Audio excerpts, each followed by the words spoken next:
요한복음을 통해서 가르쳐 주시는 하나님의 귀한 뜻을 함께 배우고 있습니다. 12절부터 말씀에서는 영접하는 자, 곧 그 이름을 믿는 자들에게는 하나님의 자녀가 되는 권세를 주셨다라고 말씀했습니다. 여기에서 말씀하시는 하나님의 자녀라는 말은 출생을 통해서 태어나는 관계 속에서의 자녀 관계를 설명하는 그러한 단어를 사용해서 양자라는 개념보다가 더 친자라는 그러한 의미를 담아서 표현하려고 특별히 그런 단어를 사용을 해서 설명을 해주고 있습니다. 예수를 믿는 자들에게는 진짜 하나님의 자녀가 되어진다. 이것은 혈통으로나 육종으로나 사람의 뜻으로 태어나는 것이 아니고 오직 하나님께로서 태어나는 것이다 라고 그렇게 말씀을 했습니다. 그리고 말씀이 육신이 되어 우리 가운데 거하시는 예수님께서 바로 사람이 되셔서 이 땅에 오신 것에 대해서 분명하게 선언하면서 말씀이 육신이 되어서 로고스가 육신이 되어서 우리 가운데 거하시는데 우리가 그 영광을 보니 아버지의 독생자의 영광이요 은혜와 진리가 충만하더라. 바로 하나님이시다. 하나님의 영광이 그 안에 있고 하나님의 속성인 은혜와 진리가 그 가운데 충만하신 분으로서 예수님은 말씀으로 로고스로 그렇게 표현되어져 있지만 분명 하나님이시고 하나님의 아들로서 이 땅에 육체를 입고 오신 분이시다라는 것을 말씀을 했습니다. 그리고 이제 이어서 15절부터 18절 오늘 본문 말씀은 세례 요한의 증거를 다시 들면서 예수님의 신성에 대해서 하나님 되심에 대해서 가르쳐주고 있습니다. 요한복음 1장 6절에서 세례 요한에 대한 언급이 먼저 나왔었습니다. 하나님께로서 보내심을 받은 사람이 났으니 이름은 요한이라. 저가 증거하러 왔으니 세례 요한이 증거하러 왔다라고 말씀했어요. 곧 빛에 대하여 증거하고 모든 사람으로 자기를 인하여 믿게 하려 함이라. 그는 이 빛이 아니요 빛이 아니라 이 빛에 대하여 증거하러 온 자다. 예수님을 빛으로 말씀하면서 예수님을 증거하러 온 사람, 빛을 증거하러 온 사람이 있었는데 그 사람이 세례 요한이라고 그렇게 앞에 6절부터 언급이 있었습니다. 요한복음을 기록한 사도 요한은 세례 요한의 예수 그리스도에 대한 증거를 다시 소개하고 있습니다. 또 다른 각도에서 예수님의 신성을 증거하려고 세례 요한의 증거를 언급을 합니다. 세례 요한은 그리스도의 길을 예비하러 온 전령답게 사람들에게 그분에 관한 정확한 지식을 제공했습니다. 자기에게로 향하는 사람들의 시선을 예수님에게로 집중시키고자 힘썼던 사람이 세례 요한이었습니다. 15절 말씀해 보니까 요한이 세례 요한을 가리킵니다.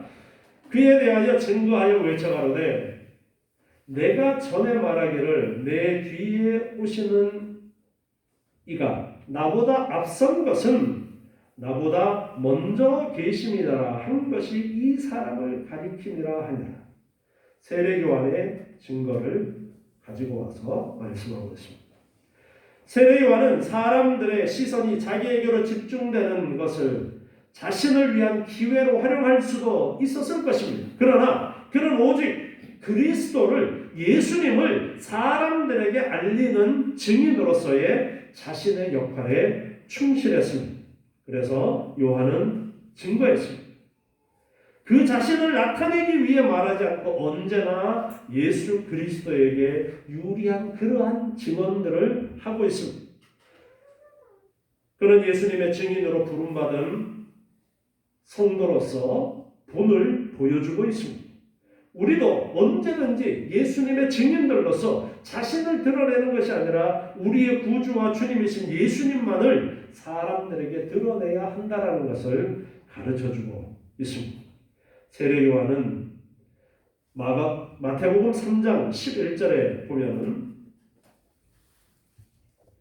나는 너희로 회개케 하기 위하여 물로 세례를 주거니와 내 뒤에 오시는 이는 나보다 능력이 많으시니 나는 그의 신을 들기도 감당치 못하겠노라. 그는 성령과 불로 너희에게 세례를 주실 것이요. 이렇게 전파하면서 예수님과 자신을 비교했을 때 예수님과 비교할 수 없는 나는 낮은 사람이다 라고 오히려 반대로 예수님을 높이는 그러한 메시지를 계속 전하고 있었던 것입니다. 그런데 내 뒤에 오시는 이가 나보다 앞선 것은 그렇게 말하고 있습니다. 나보다 앞서 있다. 세례 요한은 여기서 나보다 먼저라는 말을 통해서 예수 그리스도의 선제성을 밝히고 있어요. 훨씬 이전부터 예전부터 영원 전부터 계셨던 하나님으로서의 예수님을 언급을 하는 거예요. 내 뒤에 오시는 이라고 표현한 표현을 통해서 명백히 인간의 육체를 입고 이 땅에 오심이라는 그 시간적인 순서에 있어서는 세례 요한이 먼저였습니다. 육신의 나이로 따지면 세례 요한이 6개월 먼저 태어났어요. 그리고 사역도 세례 요한이 먼저 시작을 했습니다. 그럼에도 불구하고 세례 요한은 예수님을 가리켜서 자신보다 먼저 계신 분이다. 그렇게 증거를 하고 있습니다. 이 먼저 계심이라는 이 원어의 의미는 이 헬라어 원어에는 시제에 따라서 담고 있는 의미가 상당히 다양해진다는 말씀을 제가 자주 드렸었는데요. 그 시제가 담고 있는 그 의미를 풀어서 좀 더 쉽게 이해를 해보면요. 그분이 먼저 계셨다라는 이 말은 그분이 과거에도 계속적으로 존재하셨다라는 그런 의미를 담고 있는 단어를 사용합니다. 그냥 어떤 한 순간에만 계셨던 것이 아니라 벌써 이미 예전부터 계속적으로 존재하고 계셨어 라고 그렇게 지금 세례 요한이 증거하고 있습니다. 세례 요한이 출생하기 훨씬 이전에 계셨던 것은 물론이고 세계와 만물이 창조되기 이전에 신비스러운 그 시간대에 이미 그리스도는 실제하셨다라는 것을 말하고 있습니다. 예수님께서도 친히 요한복음 8장 56절부터 말씀을 보면은요, 우리가 몇 번 살펴보았던 말씀인데요. 너희 조상 아브라함은 나의 때 볼 것을 즐거워하다가 보고 기뻐하였느니라. 유대인들이 가로되 내가 아직 50도 못 되었는데 아브라함을 보았느냐. 예수께서 가라사대 진실로 진실로 너희에게 이르노니 아브라함이 나기 전부터 내가 있느니라 하시니. 예수님께서도 분명히 아브라함보다가 내가 먼저 있었다라는 것을 말씀하셨습니다. 그리고 성령의 충만한 가운데 세례 요한도 그분은 나보다가 먼저 계셨다. 시간이 시작되어지기 전 창조 이전부터 태초 이전부터 이미 계셨던 분이시다 라는 것을 세례 요한이 말했던 것입니다. 예수님께서 세례 요한보다가 앞선 근본적인 이유를 따져보자면 세례 요한이 인간에 지나지 않는 반면에 예수님은 창조 전부터 하나님과 더불어서 계셨던 분으로서 본질상 하나님과 동등하신 분이기 때문에 그렇습니다. 따라서 신분이나 권능에 있어서 당연히 세례 요한과는 비교할 수도 없습니다. 그래서 세례 요한도 예수님의 우월성을 당연히 시인하면서 예수님을 가리켜서 나보다 능력이 많으십니다. 하나님의 어린 양이다. 나는 그 신들매를 풀기도 감당치 못한다. 신발끈 푸는 것도 나는 감당할 수 없다라고 그렇게 전파했던 것입니다. 이 세례 요한의 증거를 들어서 예수님은 하나님이시다. 예수님은 이미 영원 전부터 계셨던 분이시다라는 말씀을 지금 하고 있습니다. 그리고 이어서 이제 16절에는 보니까요. 요한복음 1장 16절에 우리가 다 그의 충만한 데서 받으니 은혜 위에 은혜라.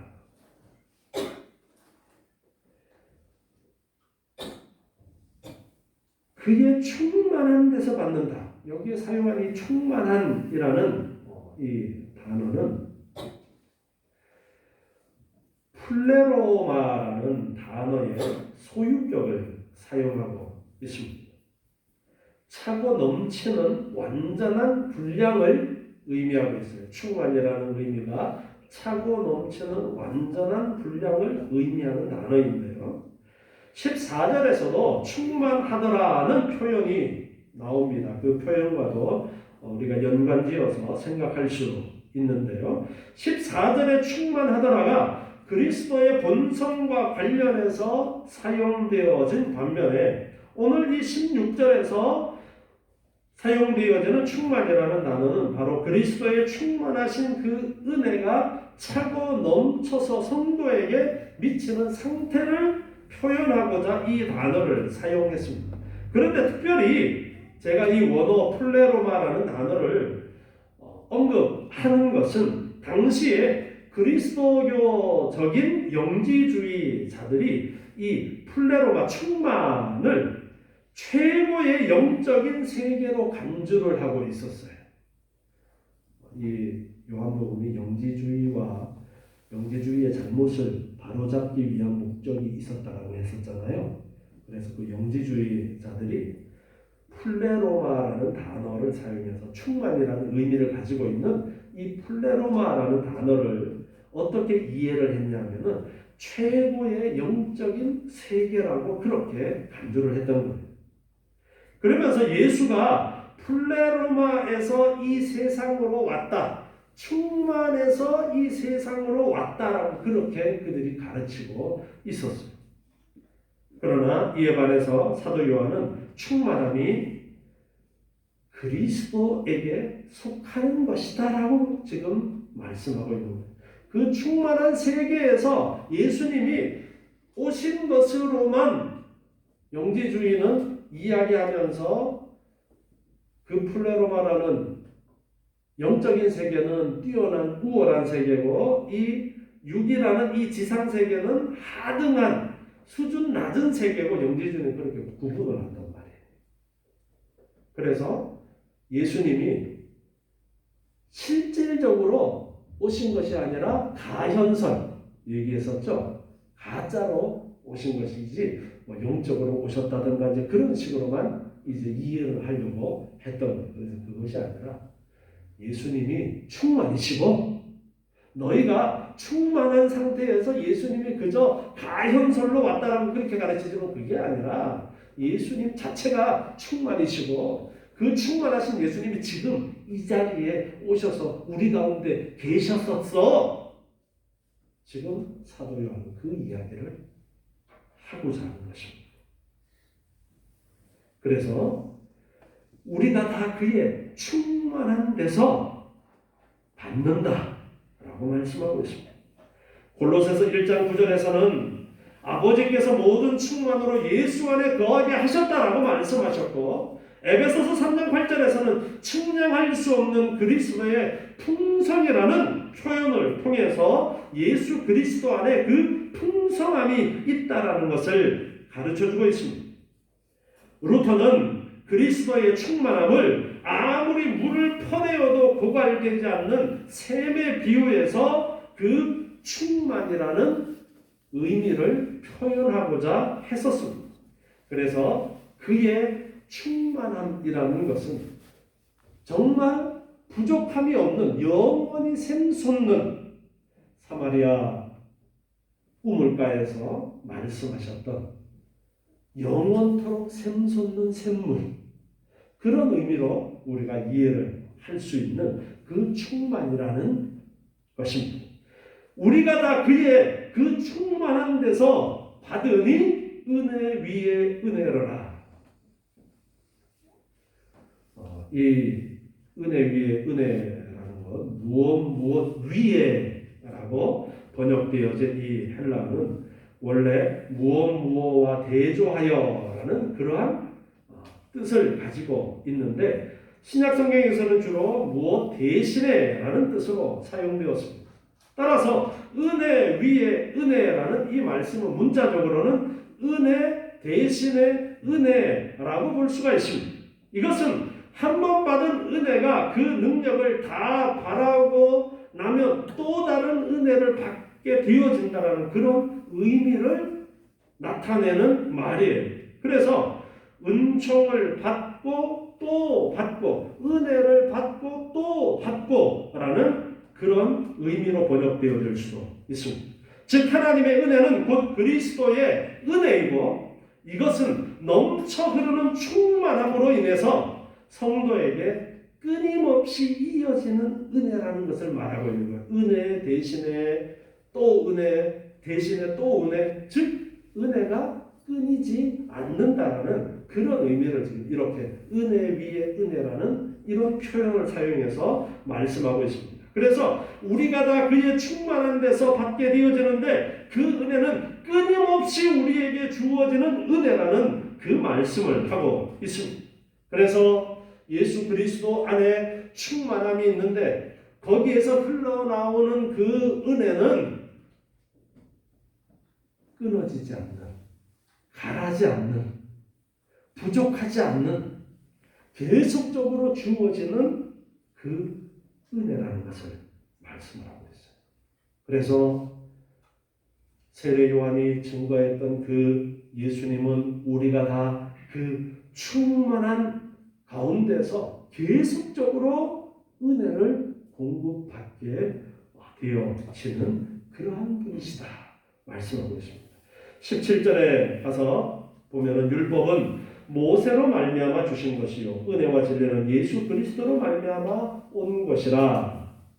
율법은 모세로 말미암아 주신 것이다. 6절부터 16절까지 세례 요한과 그리스도를 비교하면서 그리스도의 신성과 성육신하심, 그리고 그로 말미암은 충만한 은혜를 묘사한 사도 요한은 이제 구약의 율법 시대와 신약의 은혜 시대를 대조를 하면서 그리스도로 말미암아 임하게 되어지는 새로운 시대의 특성을 간략하고도 명확하게 가르쳐주고 있습니다. 먼저 사도 요한은 율법 시대의 대표자인 모세를 통해서 율법의 특성을 간명하게 말씀하고 있습니다. 율법은 피조물인 인간 모세를 통하여 주신 하나님의 말씀입니다. 모세를 통해서 율법이 주어졌다. 따라서 율법은 죄를 깨닫게 하는 것이고 몽학 선생의 역할을 수행한다라고 바울은 그렇게 로마서와 갈라디아서에서 말씀하고 있습니다. 로마서 3장 19절부터 말씀을 한번 보시면요.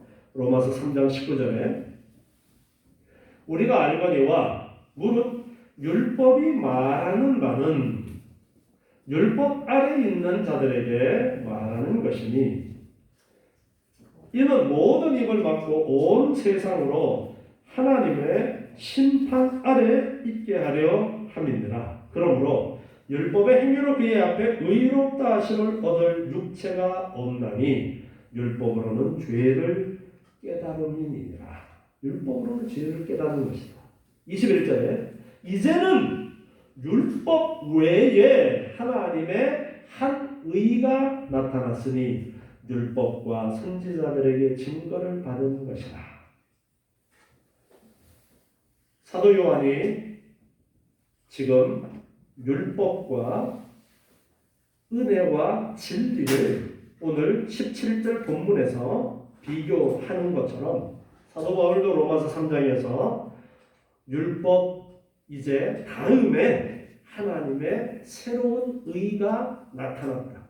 율법은 죄를 깨닫는 것이고 율법 앞에 의로울 사람이 율법의 잣대로 갖다 대면 아무도 없는데 새로운 의의 길이 주어졌다. 로마서 3장에서 그렇게 말씀합니다. 갈라디아서 3장 23절도 보시면요. 갈라디아서 3장 23절에 믿음이 오기 전에 우리가 율법 아래 매인바 되고 믿음이 오기 전에는 율법 아래 매인바 되었다. 계시될 믿음의 때까지 갇혔느니라.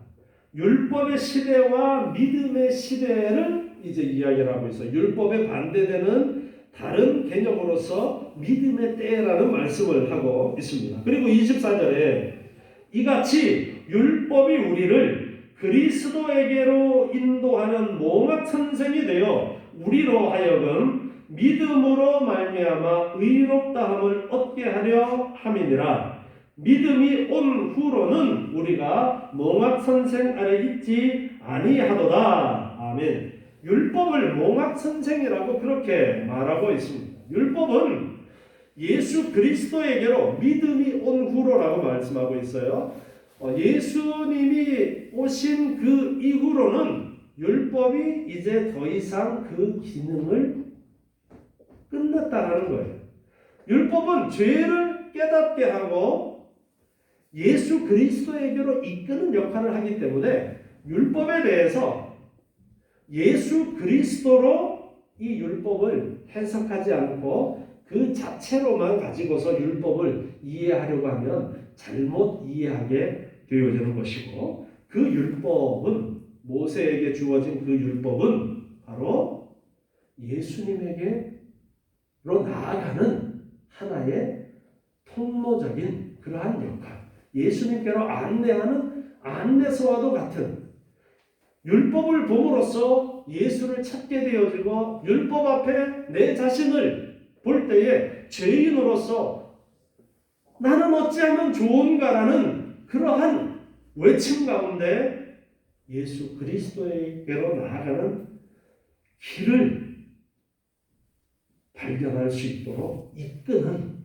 그러한 역할, 그것이 율법이라고 그렇게 말씀하고 있습니다. 그래서 사도 요한도 율법은 모세로 말미암아 주신 것이다. 그런데 은혜와 진리는 예수 그리스도로 말미암아 온 것이다. 그렇게 말씀합니다. 요한은 여기서 율법이 인간 전달자를 통하여 주어진 것과는 대비시키면서 은혜와 진리의 전달자를 말하고 있어요. 율법은 주어진 것으로 표현된 반면에 은혜와 진리는 온 것으로 그렇게 표현하고 있습니다. 온 것으로 번역된 이 단어를 보면요, 태어나다, 발생하다라는 뜻을 가진 기원에 대한 의미를 가지고 있습니다. 이것은 율법이 사람의 손을 빌어서 주어진 것과 달리 은혜와 진리는 하나님이신 예수 그리스도를 통하여 직접적으로 발생한 것이다 라는 것을 보여주는 단어인 것입니다. 은혜와 진리는 예수 그리스도로 말미암아 만들어진 것이고 예수 그리스도로 온 것이다 라는 이야기를 하고 있습니다. 모세를 통해서 인식되어진 하나님은 율법의 제정자요 심판자라고 그렇게 가르쳐주고 있습니다. 그렇지만 예수 그리스도를 통해서 율법의 제정자이신 그분은 아버지로서의 하나님이 되셨고, 심판자이신 그분은 인간의 영혼을 사랑하시는 하나님이 되신 것입니다. 그분이 아들을 이 세상에 보내신 동기는 사랑이었고 그 목적은 영혼들의 구원이었습니다. 이러한 사실이 예수 그리스도를 통해서 실제적으로 표현되어졌다라는 것을 지금 사도 요한이 말하고 있습니다. 율법은 모세로 말미암아 주신 것인데 은혜와 진리는 예수로 말미암아 왔다. 즉 예수님이 오신 것에 대해서 예수님이 은혜와 진리고 예수 그리스도 안에는 은혜와 진리가 충만하신 분인데 그 예수 그리스도가 오신 것이 무엇이냐? 모세를 통해서 율법을 주신 것과 비교해서 우리가 이해를 할 수 있는 것이다. 모세를 통해서 율법을 주심으로써 그 율법 속에, 즉 그 속에 하나님의 뜻을 가르쳐주고 있는 거예요. 그런데 구약의 율법은 분명하게 드러나지 않았던 것이 이제는 예수 그리스도께서 하나님이신 그분이, 하나님의 아들이신 그분이 오심으로써 이제 분명하게 드러나게 되어졌다는 것입니다. 특별히 이 요한복음에서는 이제 이 11절에 와서야 예수 그리스도라는 명칭이 처음으로 나옵니다. 지금까지 말씀, 생명, 빛과 같은 은유적인 표현을 사용한 것과 달리 처음으로 직접적인 예수 그리스도라는 이 명칭을 사용하고 있습니다. 이것은 예수께서 하나님의 아들이심을 밝히기 위해서 이 요한복음을 기록을 했는데 서론격인 이 1절부터 18절의 말씀을 마감하는 부분에 와서 이제 모든 것이 바로 예수 그리스도에게 적용된다라는 것을 분명히 보여주기 위해서 이제 예수 그리스도라는 단어를 분명하게 사용을 하고 있습니다. 그리고 앞으로 이제 계속 기록되어지는 그 내용들이 예수 그리스도에게 집중되도록 하고 있어요.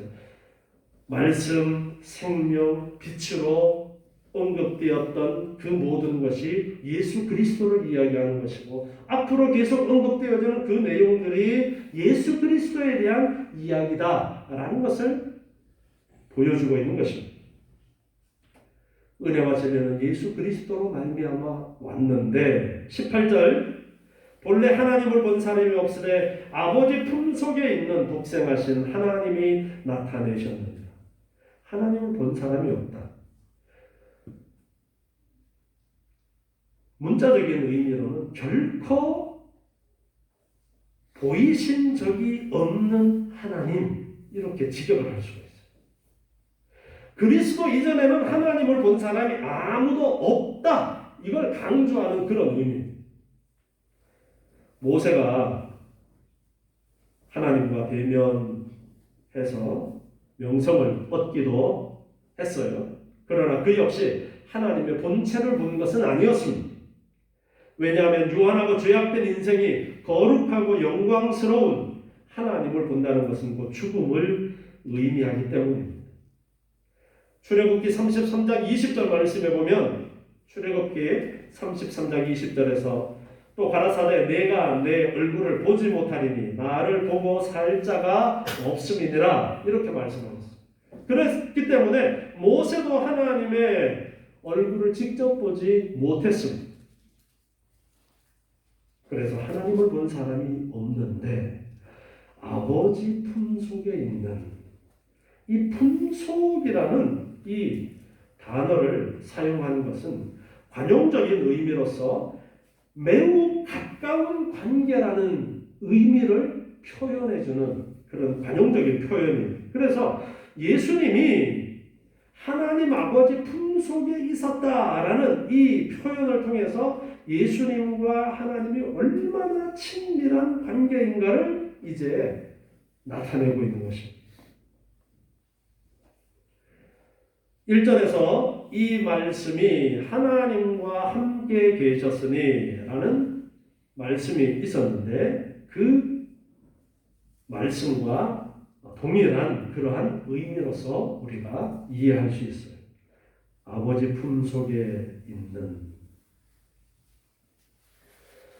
영원 전부터 하나님과 아주 친밀한 관계와 교제 속에서 계셨다라는 말로서 이미 예수님께서 이 땅에 오심으로써 그 전제가 시작되신 것이 아니라 영원 전부터 아버지와 아주 친밀한 관계 속에 계셨던 하나님이시다라는 것을 지금 이 아버지 품속에라는 표현을 통해서도 가르쳐주고 있어요.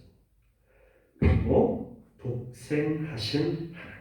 아버지와 아주 친밀한 관계를 맺고 계셨던 예수님은 독생하신 하나님이시다. 그렇게 선언합니다.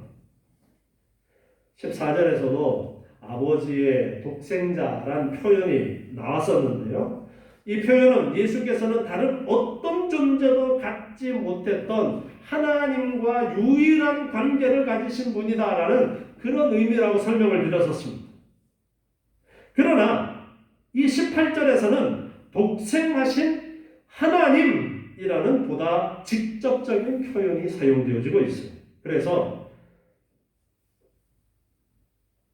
예수님이 하나님이시다라는 것을 더 강조하고 있는 것입니다. 하나님을 본 사람이 없지만 아버지 품속에 있는 독생하신 하나님, 예수 그리스도를 그렇게 표현하고 있는 거예요. 독생자이시고 아버지 하나님과 그 어떤 존재와도 비교할 수 없는 유일한 관계를 갖고 계시는 하나님 되시는 그 예수 그리스도가 나타내셨다.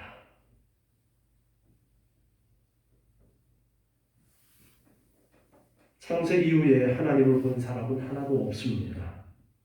그분이 사람들 가운데 자신을 나타내기는 했어도 하나님의 임재 사실을 깨닫는 그러한 의미로서의 하나님과의 대면이었고 그분의 메시지를 전달해 들은 것이 고작이었습니다.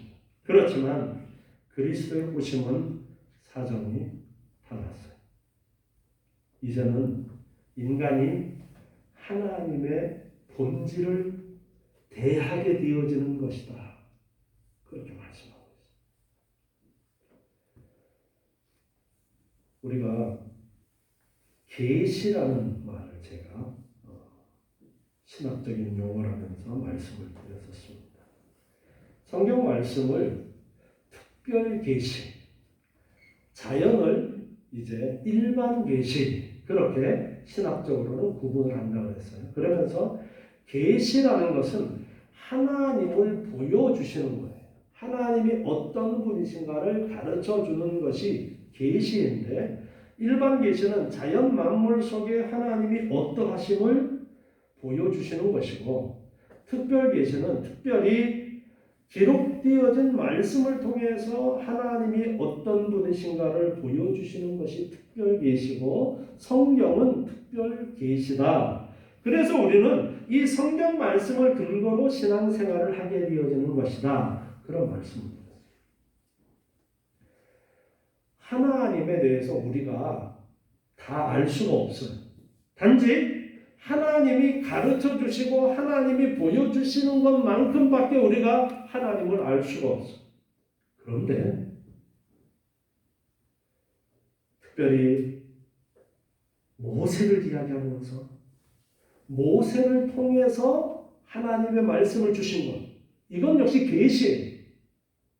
그런데 그것과는 비교할 수 없는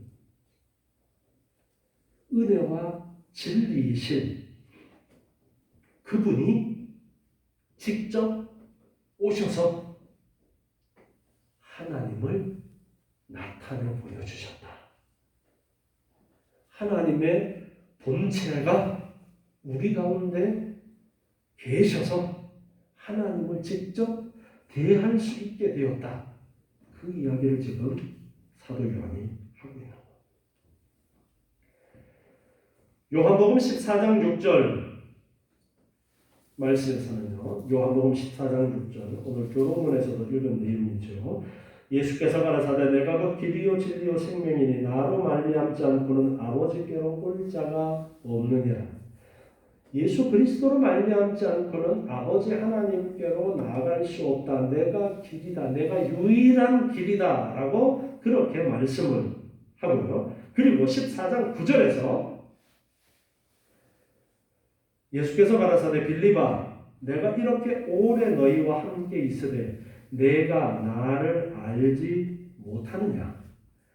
나를 본 자는 아버지를 보았거늘 어찌하여 아버지를 보이라 하느냐.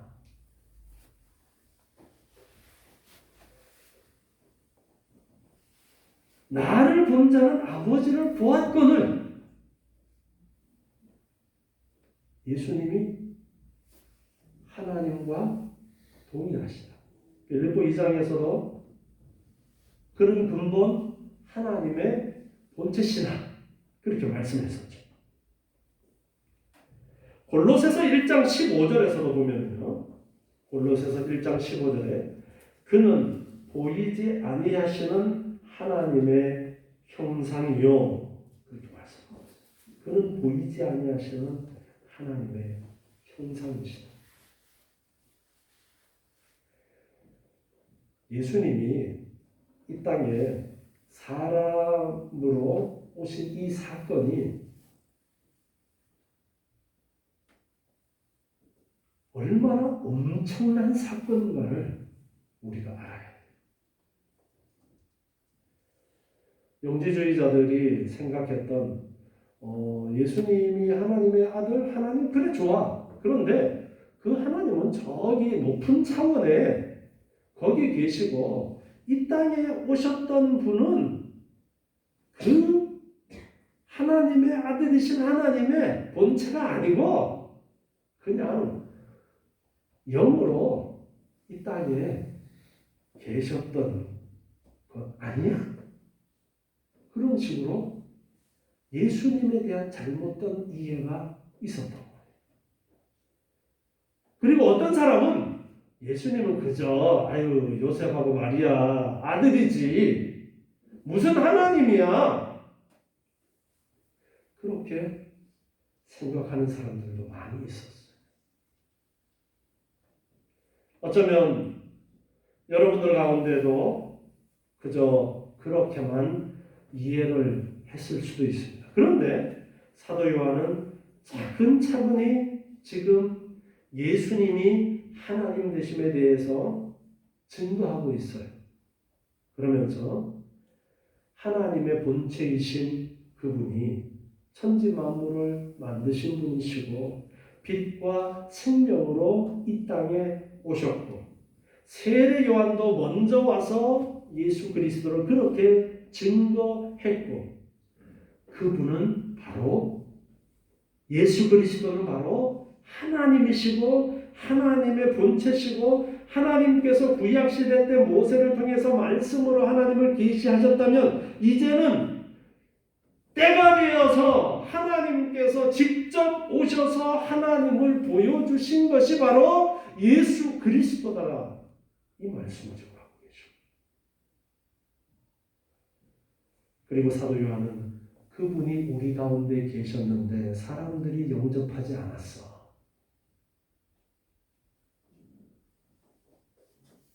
그렇지만 이제 그분에 대한 증거하는 나의 이 메시지를 듣고 예수님에 대해서 바로 알고 예수를 믿어라.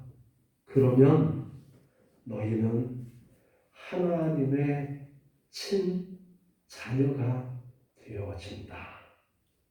이 엄청난 메시지를 지금 요한복음을 통해서 전하고 있습니다.